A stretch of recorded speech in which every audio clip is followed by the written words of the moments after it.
Bapak Ibu, hamba-hamba Allah yang kami muliakan, siapakah dari umat Nabi yang dijamin tidak akan diazab dalam kubur? Satu, umat Nabi yang dijamin tidak akan diazab di dalam kubur. Yang pertama, kullus syuhada min ummati Muhammad sallallahu alaihi wasallam. Seluruh orang-orang yang ketika akhir hayatnya syahid. Ketika akhir hayatnya syahid.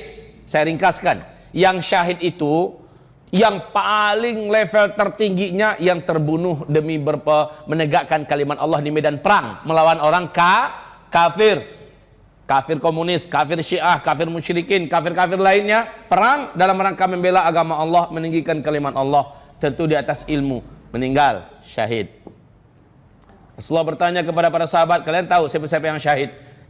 Sahabat Nabi menjawab, sebatas yang ini saja. Oh, kalau begitu kata Rasulullah, sedikit amat yang syahid dari umatku. Enggak.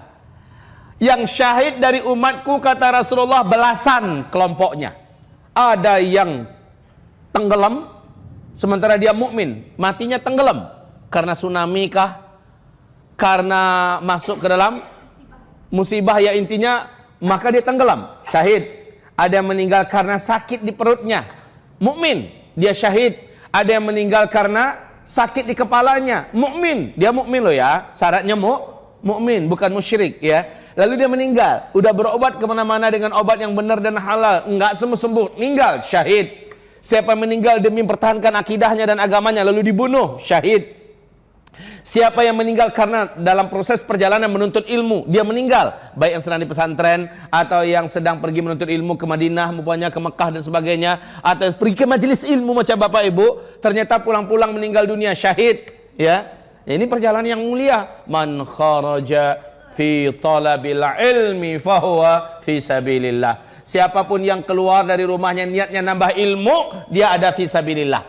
Sampai kapan? Sampai dia kembali sampai di rumah. Jadi Bapak Ibu selama pulang pergi ini perjalanan yang paling berharga dan paling mahal yang Bapak Ibu tempuh, yaitu perjalanan fi sabilillah. Andai ada terjadi apa-apa di jalan, syahid ya. Jadi yang syahid dari umat Nabi itu amat banyak. Termasuk yang meninggal dunia karena mempertahankan hartanya, mempertahankan kehormatannya, dibunuh, maka dia syahid. Siapa yang meninggal dunia kata Rasulullah sallallahu alaihi wasallam dalam keadaan dibakar atau terbakar, bukan membakar diri ya, maka mereka seluruhnya adalah syahid. Ini yang pertama, mereka bebas dari azab kubur. Mungkin ditanya, tetapi dalam hadis Imam Ahmad dan At-Tirmidzi Rasulullah SAW bersabda, bahkan yang syahid tidak akan ditanya di dalam kuburnya. Subhanallah. Cuma masalahnya kita kan nggak bisa menentukan kita bisa syahid atau tidak. Ini masalah kita.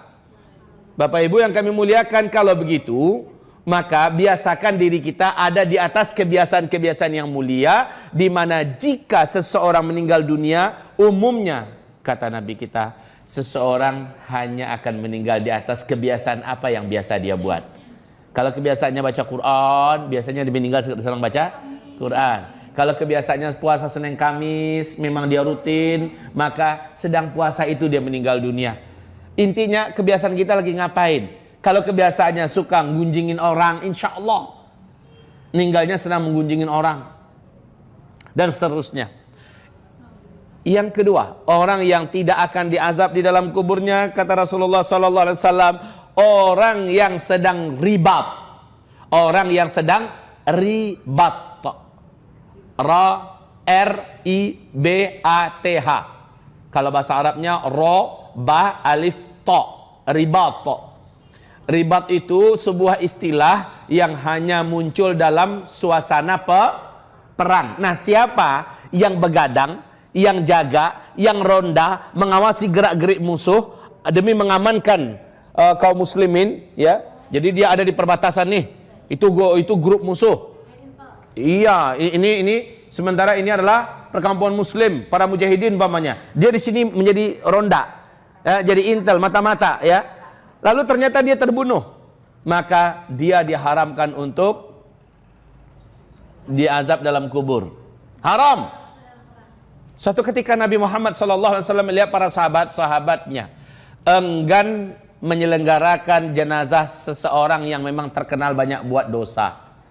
Nyentuh pun nggak mau sahabat, udah ninggal, tapi nggak ada yang mau mandiin, nggak ada yang mau mengapani, tidak ada yang mau menyolatkan apalagi, ya, apalagi mengantarkan ke pusara, ke pemakaman.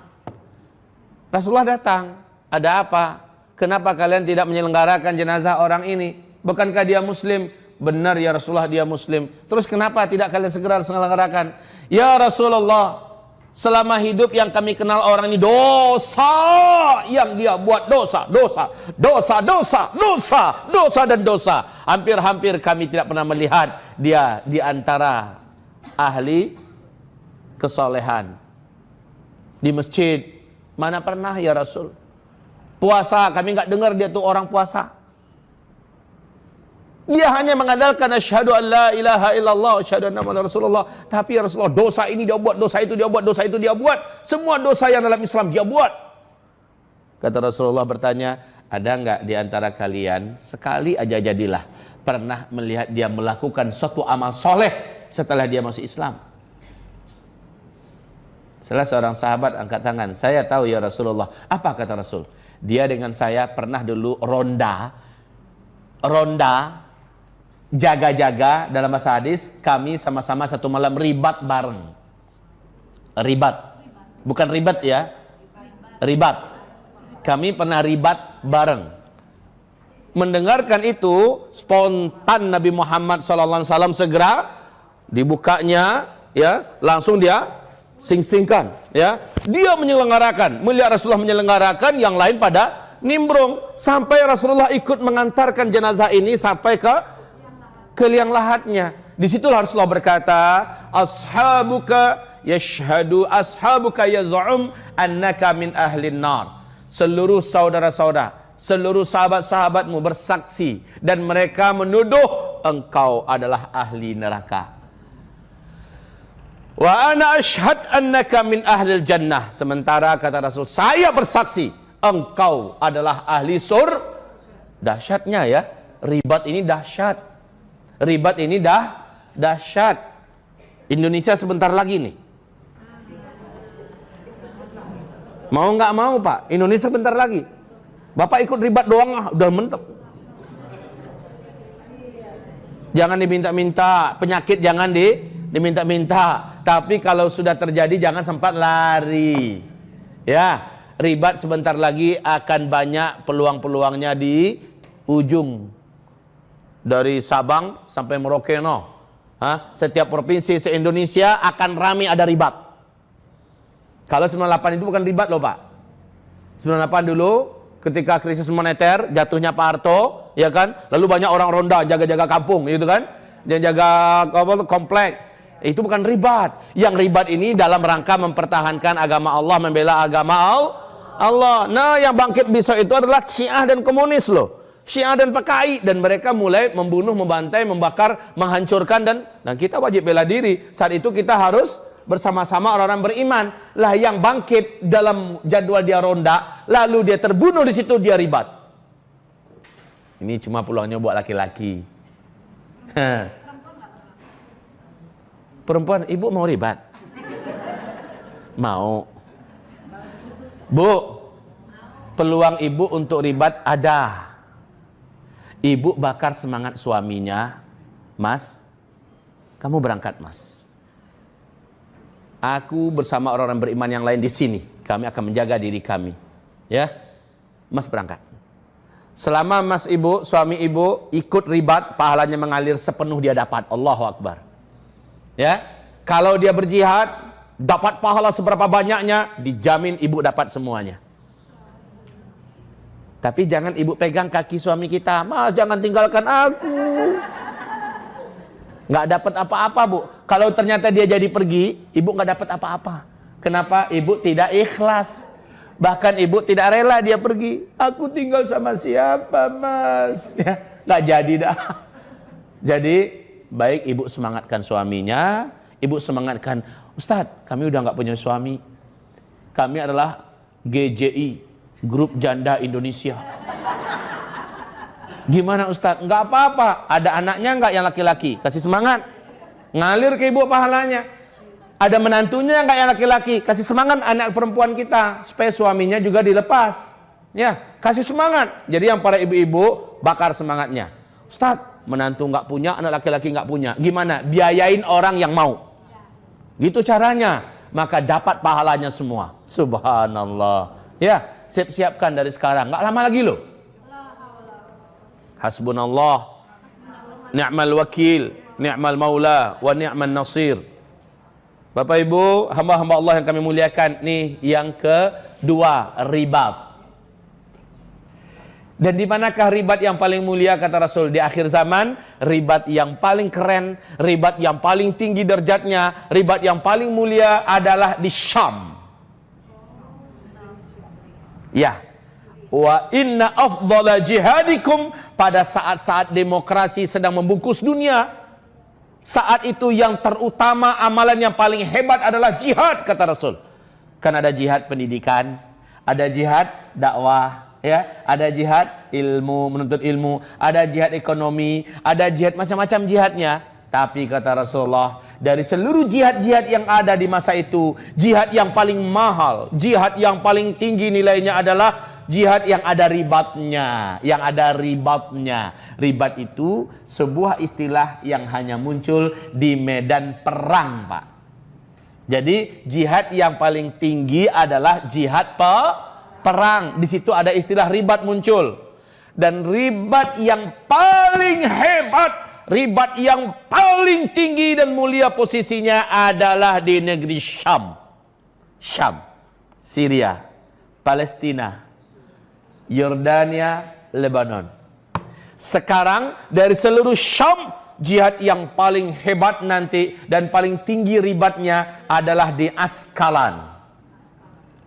Askalan itu sebuah kota di tepi pantai di Palestina. Ini Askalan. Taib. Ini tentang masalah ribat. Yang kedua, yang ketiga. Yang ketiga dari apa? Yang ketiga dari orang yang dibebaskan dari azab kubur. Yang ketiga, Rasulullah SAW sebutkan adalah siapapun umat Nabi yang mukmin, mukminah, mukmin loh ya, mukmin mukminah, bukan muslim. Karena belum tentu seluruh muslim adalah mukmin. Setiap mukmin pasti muslim. No, banyak muslim tapi milih Ahok. Muslim tuh, ya, tapi mukmin nggak akan milih. Jelas. Nah, Bapak Ibu yang kami muliakan, di sini subhanallah, Bapak Ibu yang kami muliakan, orang yang mukmin, mukminah meninggalnya hari Jumat. Meninggalnya hari Jumat. Ini hadis diriwayatkan oleh Imam Ahmad dan Imam At-Tirmidzi. Tapi ninggalnya nggak dibuat-buat loh ya. Kan ninggal dibuat-buat bisa. Minum obat overdosis malam Jumat, mudah-mudahan besok pas subuh-subuh mulut kita ditemukan oleh keluarga udah berbusa. Ninggalnya judulnya hari Jumat.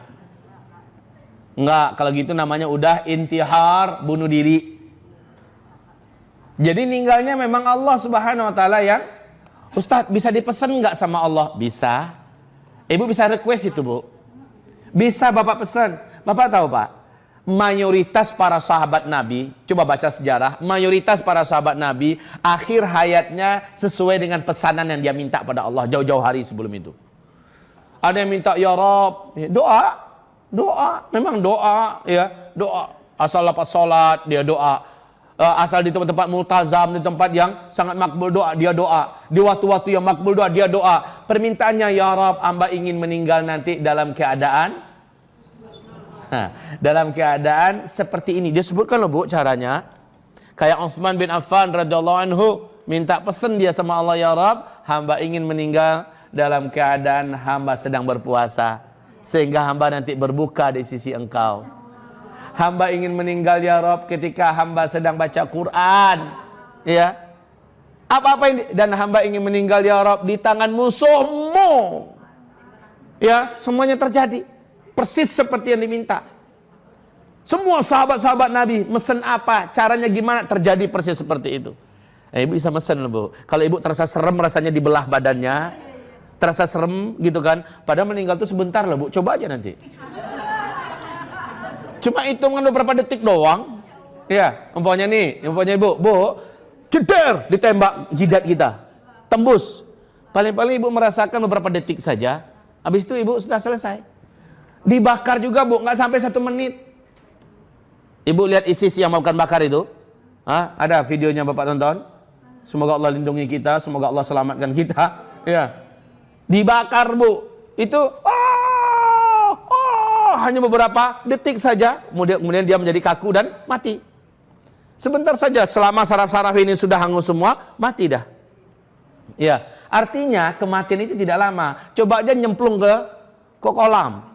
Kasih besi yang berat di kaki kita, ikat tangannya juga supaya nggak bisa muncul. Hanya beberapa menit aja, beberapa detik saja bu, meninggal. Ngapain juga dicoba yang kayak gitu kan? Maksud saya itu begini Bapak Ibu, kematian itu hanya sebentar, ya. Kematian itu hanya sebentar. Bapak pesan saja sesuainya seperti apa. Ya Rob, hamba ingin meninggal ketika sedang perang lawan PKI di Indonesia. Ya Allah, hamba sudah membunuh mereka dan terakhir mereka membunuh hamba di medan perang, tapi tidak melalui siksaan mereka. Bisa diminta loh gitu. Ya, ibu juga ya Rob, hamba tidak ingin sampai terjatuh ke tangan musuh-musuhmu, lalu hamba mereka permalukan, hamba mereka hinakan. Ya Rob, hamba ingin dalam keadaan ingin membela diri, hamba terbunuh di situ. Sehingga enak kan, daripada kayak di Belgrad, daripada kayak di beberapa penjara di mana, di Irak contohnya, diperkosa giliran 100 orang memperkosa satu wanita sehari. Besok juga gantian lagi, mana tentara yang bisa perkosa dia terus. Ya Allah, hinanya diri. Coba bu, minta kepada Allah dari sekarang, ya Rabb, lindungi hamba, biar lebih bagus kita bela diri, meninggal langsung, kemudian kita langsung masuk surga. Kan begitu, masuk ke taman surga. Kematian itu cuma sebentar kok. Baik, hamba-hamba Allah yang kami muliakan, ini yang ketiga. Orang yang meninggal pada hari Jumat, minta juga nggak apa-apa, ya Rabb, wafatkan hamba pada hari Jumat, ya Allah, ketika hamba sedang di Masjidil Haram. Ada kan? Ada kan? Ada suatu peristiwa yang menggemparkan Mekah. Berita ini sampai menyebar ke seluruh dunia.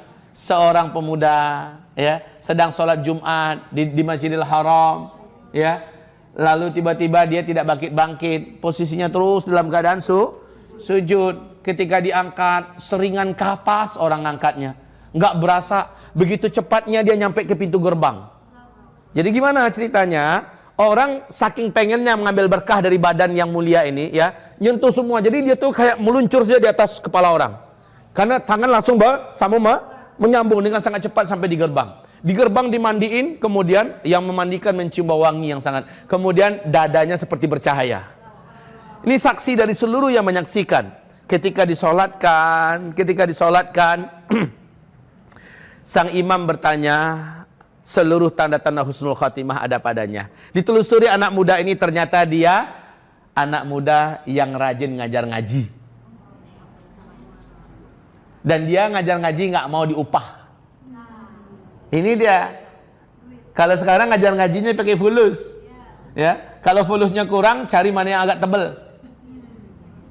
Kalau yang kayak gini ini ninggal nih, ragu nih, dadanya akan bercahaya. Ya, jadi anak muda ini menghabiskan waktunya membaca Quran, ngajarin Quran, ya, habis waktunya di situ dan belum sempat kawin pak, belum sempat kawin dan dia nggak mau diupah, meninggal dunia. Bisa dipesan, yang kayak gitu itu tuh bisa dipesan. Baik hamba-hamba Allah yang kami muliakan, lanjut yang keempat, yang keempat orang yang meninggal karena, kalau di dalam hadis tersendiri disebutkan di hadis Imam Nasai dan At-Tirmidzi, dinyatakan hadis ini hasan oleh para ulama ahli hadis, meninggal karena penyakit apapun nama penyakitnya, penyakit itu bersarang di perut. Kanker rahim kah namanya, apakah prostat, apakah apa semacamnya yang di sini. Nah, apabila dia meninggal dunia, dia mukmin. Apa kata Rasulullah SAW? Tidak ada satupun orang mukmin yang meninggal dunia karena penyakit perut yang menyerangnya. Syaratnya orang ini wajib dah mencari obat. Wajib sudah sakit tapi dibiarin aja, sakit perut, sakit, berobat yuk, mas sakit nggak mau. Kenapa? Saya mau syahid. Nggak boleh, berobat itu hukumnya wajib.